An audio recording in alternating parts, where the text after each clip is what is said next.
Man, what's good, YouTube, man? It's your boy Mondeezy or DZ, whatever you want to call me, man. I'm back with another video, and I'm back with another banger-ass reaction, bro. We always coming with bangers, bro. I don't care what nobody say, you heard me? But look, today, I'm going to just address something real quick. We're going to keep the video short, about 10 to 11 minutes, because it take me a minute to edit. And on top of that, me and the guys is live streaming tonight. We live streaming Dead by Daylight. Go ahead and follow the Twitch and get it popping. When we go live, join up the live, tune in, get your popcorn, get your drinks, get your sunglasses, get your pen, get your puff, man, get whatever make you feel comfortable. We about to turn the fuck up tonight, bro.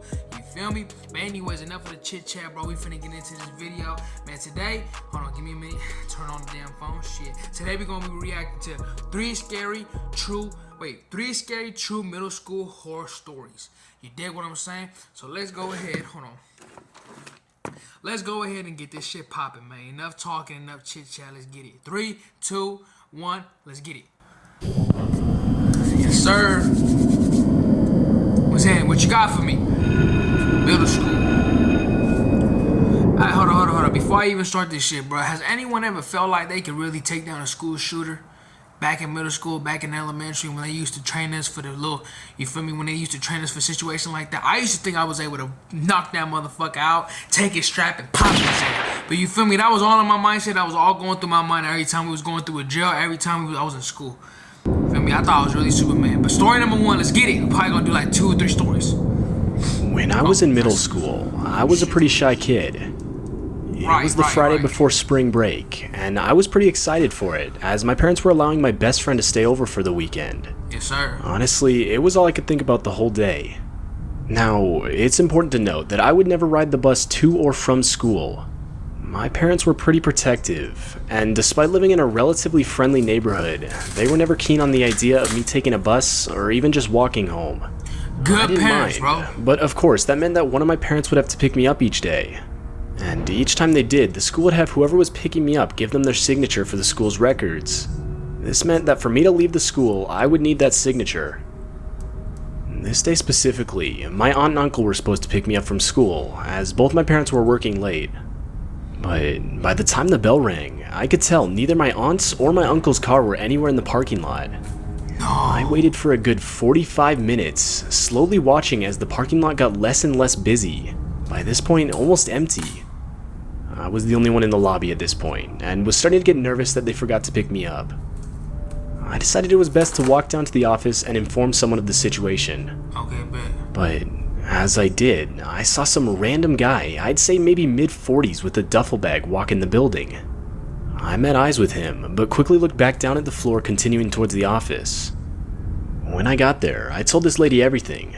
She sat me down in her office. I gave her my aunt and uncle's phone number, and she tried calling them. But of course, they didn't answer. Man, okay, hold up. I swear, if it was me, uncle, if I was an uncle, bro, I'm there before the school even ends. I'm talking about I'm there like an hour before, bro. I'm making sure I'm picking up my niece, my nephew, my cousin, whoever I gotta pick up, bro. I'm there like an hour early, bro. You feel me? Or like 20 minutes, 15 minutes, it don't matter, bro. I'm there before you even get out the classroom. Fuck is you talking about? Whose uncle, whose brother is this, bro? It's your nephew, bro. Let me find out you out there smoking a pipe somewhere, man, and got so damn high you done forgot about your fucking nephew, you stupid fuck. Phone number, and luckily he did answer. Fuck, bro, I'm whooping his ass. He informed the lady that either my aunt or uncle should have been there by now. He told her he would try calling them, as he couldn't get off work for a couple hours. Fuck. By this point, it had been around an hour and a half since the school got out, and I of course was on edge.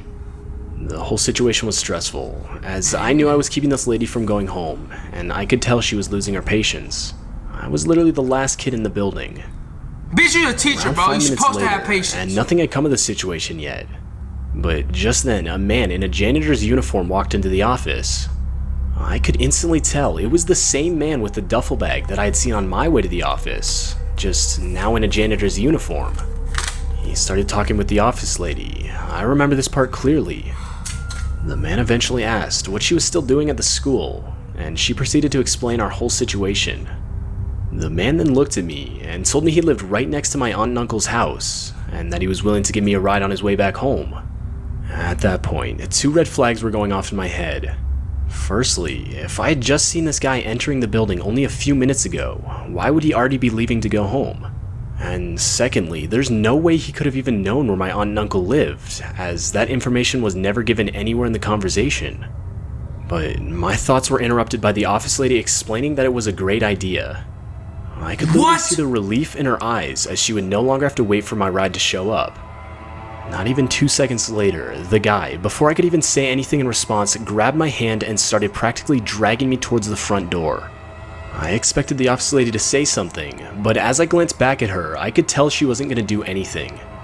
But by some stroke of luck, as I was being pulled out the front door, I could see my uncle's car pulling into the parking lot. Yes, bro! I screamed that my uncle was here, and the guy froze for a second.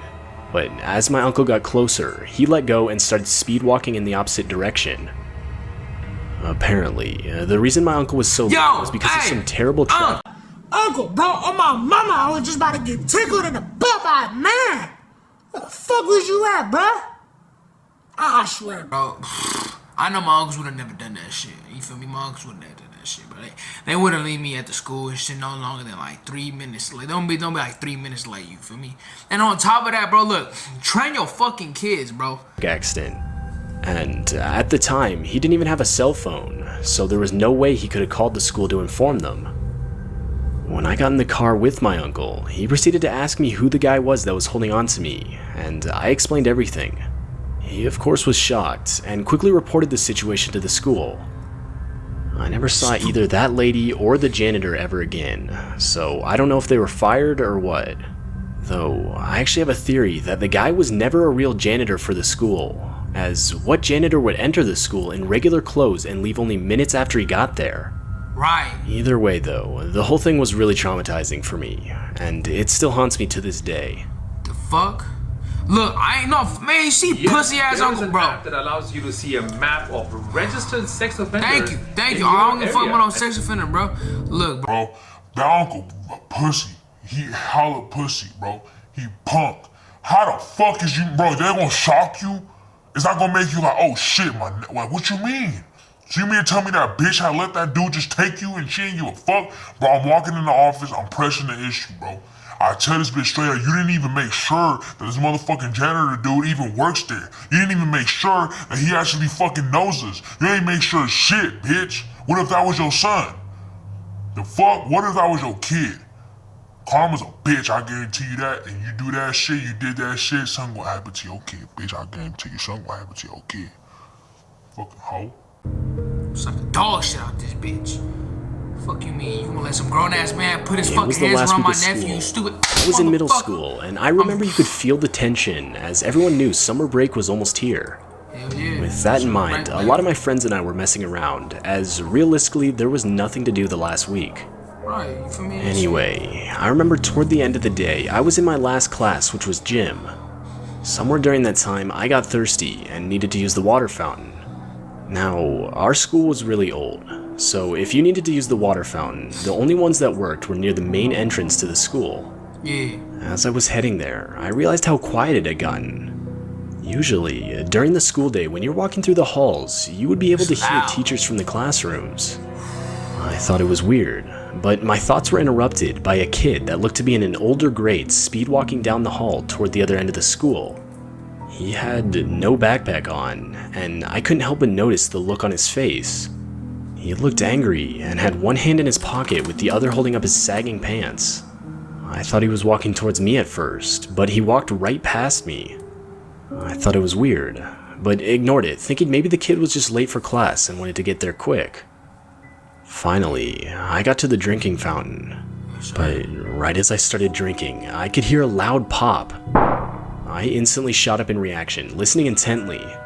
At first, it sounded like somebody slamming their fist against a locker, but when a few seconds passed and more pops sounded, I knew what the sound was. Somebody was shooting a gun. I instantly ran inside the bathroom to my left, turned off the light, and hid inside one of the stalls. I cannot express to you how fast and loud my heart was beating in that moment. Eventually, all of a sudden, our principal got on the intercom and started telling everyone to get inside and lock the doors. But I figured staying in the bathroom was my best shot at getting out of this alive.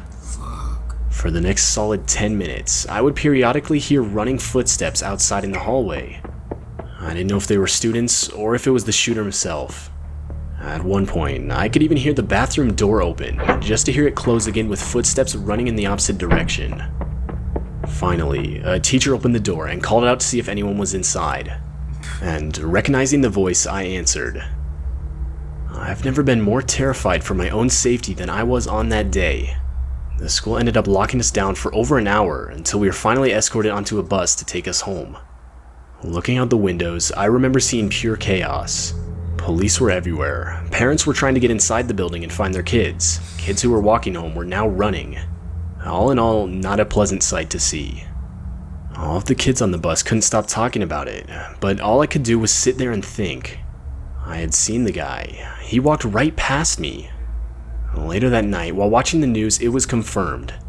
That same student I saw walk past me in the hallway was clearly visible on the TV. The headline read that 2 students were injured. To this day, the kid's motives were never made clear to me. I also don't know why the kid didn't even take notice to me in the hallway. But whatever the reason, I'm glad he didn't. Yo, we gonna end that shit right there, man. What the hell? What? Bro, I'm gonna keep it a buck. I'm gonna tell you this right now, bro. Hey, bro, the moment you hear shooting in the school, out, dip, you gone, run. Never stay at the school. That's what my mama always told me, bro. Never stay at the school, bro. Never do. What the fuck a teacher gonna do? He ain't gonna save you. He ain't gonna risk his life for you. Getting under the table, getting under the desk, ain't gonna shoot. Ain't gonna do shit for you, bro. It ain't. You feel me? It really ain't. But anyways, I'm gonna end it right there, man. I hope y'all enjoyed the video. Hope y'all enjoyed a little short video. I made my bad. But y'all make sure y'all tune in that live stream, bro. Because we live streaming tonight. I'm telling you right now, me and the boys finna get it poppin'. We finna get it lit. You feel me? And we finna just get it rocking, bro. Make sure you join the live, bro. Make sure y'all join the PBN family. You feel me? Pain builds me. You feel me? Because that's what all we about. Pain builds us, bro. They don't destroy us, it builds us. It makes us to the version we need to be. But anyways, man, y'all have a good and safe night. Lock your doors, sleep tight. But don't forget to join that live stream, bruh. Leave a like, leave a comment, subscribe, help the channel grow, man. Y'all have a beautiful night. You dig? Yeah.